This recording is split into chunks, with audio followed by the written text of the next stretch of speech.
राम राजा होंगे। सबसे पूछा कैसा होगा? सब विधि गुरु प्रसन्न जिए जानी, सब विधि गुरु प्रसन्न जिए जानी,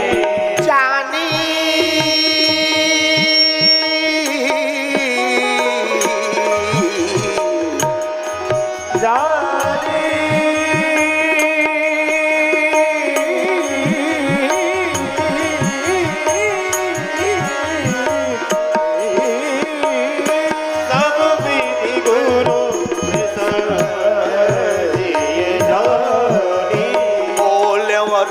रहस्य मृदुबानी, बोलो राव कहस मृदुबानी, बोलो राव रहस्य मृदुबानी, बोलो राव रहस्य मृदुबानी। क्या नाथ राम करी है जुबराजू,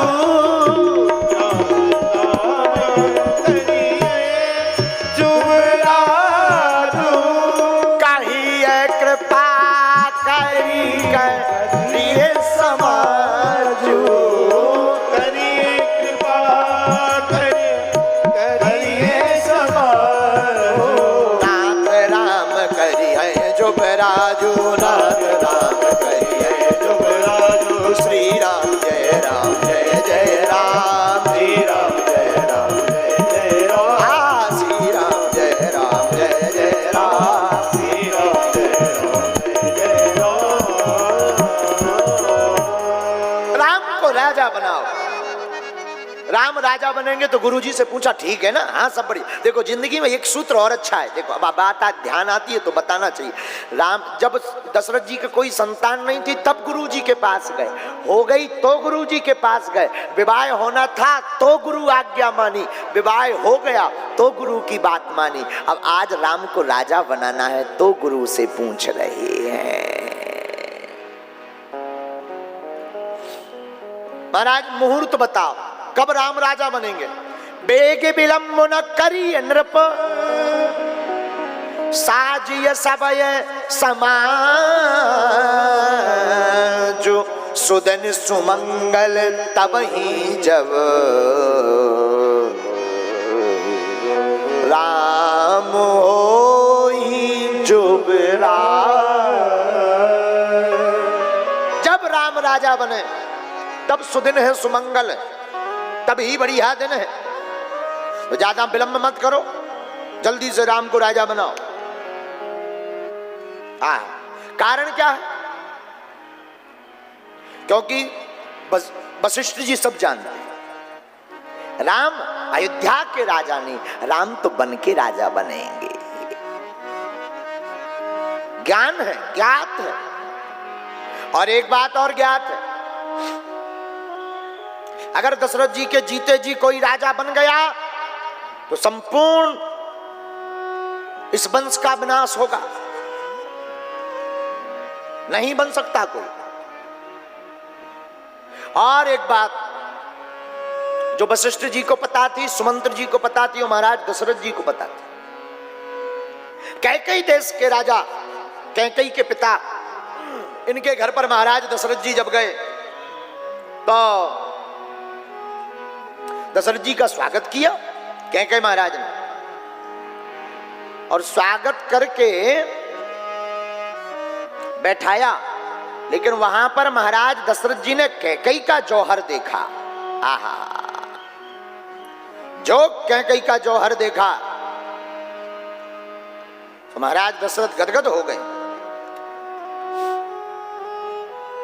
कैकेयी के पिता अश्वपति, कैकेयी महाराज अश्वपति ने कहा, क्या हुआ महाराज? महाराज दशरथ जी ने कैकेयी का हाथ मांगा कि आप अपनी बेटी हमको दे दो। इसका क्या अद्भुत जौहर है, क्या निशाना लगाती। इस जौहर से हम बहुत गदगद हैं और हम चाहते हैं कि आप अपनी पुत्री का हाथ हमें दे दो, कैकेयी का। तो बहुत प्रसन्न भय कैकेयी महाराज, क्योंकि उस वक्त राजा दशरथ जी सम्राट थे। चक्रवर्ती थे, राजा चक्रवर्ती थे, बहुत खुश भई कि बड़े घराने में हमारी बेटी जाएगी, बहुत अच्छा है। लेकिन महाराज हमारे कुछ नियम है, हमारी शर्त है। क्या शर्त है महाराज? शर्त हमारी एक है, आप वचन दीजिएगा और किसी बुद्धिमान और जो प्रतिष्ठित व्यक्ति है उनके सामने आप वचन दीजिएगा कि हमारी बेटी के द्वारा आपकी जो संतति होगी उस संतति को ही राजगद्दी पर बैठाया जाएगा। क्योंकि दशरथ जी तो इस बात के लिए तैयार नहीं थे कि क्योंकि उनका पूर्व में विवाह हो चुका था कौशल्या से और सुमित्रा से, मगध राज की कुमारी सुमित्रा से। लेकिन क्या किया जाए?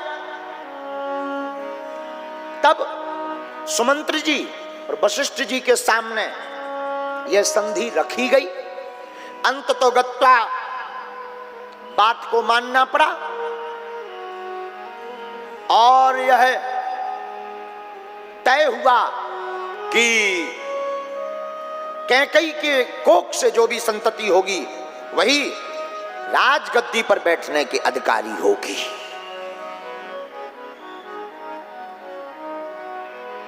लेकिन कैकेयी महाराज के यहां पर